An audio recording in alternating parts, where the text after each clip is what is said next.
रोहतास के एक छोटे से गांव में सड़क से गुजर रहे लोगों की नजर अचानक से पुल के पास जाती है और जैसे ही उनका ध्यान पुल पे जाता है वहां का दृश्य देख के लोगों की घिघी बच जाती है। दरअसल उन्होंने वहां पे देखा एक विकराल अजगर को, जिसके बाद वहां पे तमाम लोगों में अफरा तफरी का माहौल बच गया। तमाम लोग एकदम से भागने लगे और हर तरफ ये कोलाहल मचने लगा कि भाई साहब यहां पे एक बहुत भयंकर सांप है। वैसे अगर भारत की बात की जाए तो भारत में लगभग 500 सांपों की प्रजाति पाई जाती है, जिसमें से अगर देखा जाए तो 450 सांप ऐसे हैं जो बिल्कुल जहरीले नहीं होते, लेकिन वहीं पे अगर 50 सांपों की बात की जाए तो वो अत्यंत जहरीले होते हैं। और लोग जब भी सांप देखते हैं तो उनको लगता है कि भाई साहब ये सांप जहरीला है और अगर सांप है तो इसमें जहर जरूर से जरूर होगा, इससे दूरी बना लेनी चाहिए।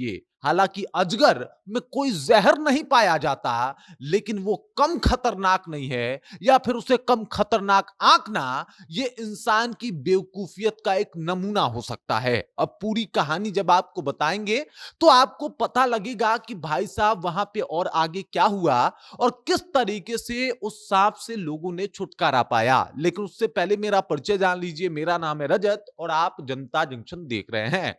आपको बता दूं कि आम तौर पे अगर कहीं पे अजगर निकल जाए तो लोग जो है इसे देख के कई दफा जो है वो गफलत में भी पड़ जाते हैं। लोगों को लगता है कि ये रसल स्वाइपर तो नहीं है। सांप जब तक बड़ा ना हो लोगों को यकीन ही नहीं होता कि अजगर है और ये लोगों की सावधानी को दर्शाता है। आप छोटे से अजगर को देख के आप पहले कंफर्म हो जाएं कि ये अजगर है या रसल स्वाइपर, उसके हिसाब से उससे दूरी मेंटेन करें।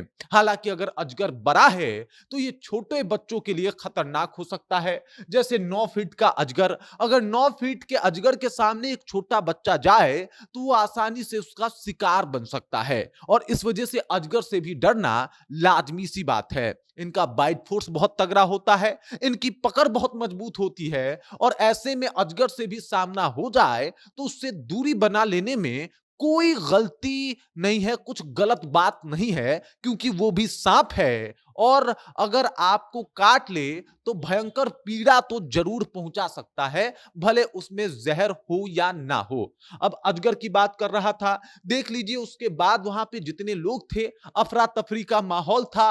लोगों को समझ में नहीं आ रहा था कि भाई साहब इतने बड़े सांप का करना क्या है। उसके बाद रेस्क्यू टीम को फोन किया जाता है, रेस्क्यू टीम आती है, अजगर सांप को पकड़ के लेके चली जाती है। लेकिन एक और बात है, जिस तरीके से इन्होंने इस सांप को कैरी किया है, आमतौर पे इस तरीके से सांप पकड़ा नहीं जाता। लेकिन चूंकि ये जो सांप है ये जहरीला नहीं है, मतलब ये नॉन वेनमस सांप है, तो इसको इस तरीके से कैरी करने में इनको दिक्कत नहीं हुआ। लेकिन जो 50 सांपों की प्रजाति बिहार में और भारत में पाई जाती है जो अत्यंत जहरीली होती है, अगर वो आपके सामने आ जाए तो भूल के भी उस सांप का सामना करने के बजाय आप उससे दूरी बनाए तो ही आपके लिए बेहतर है।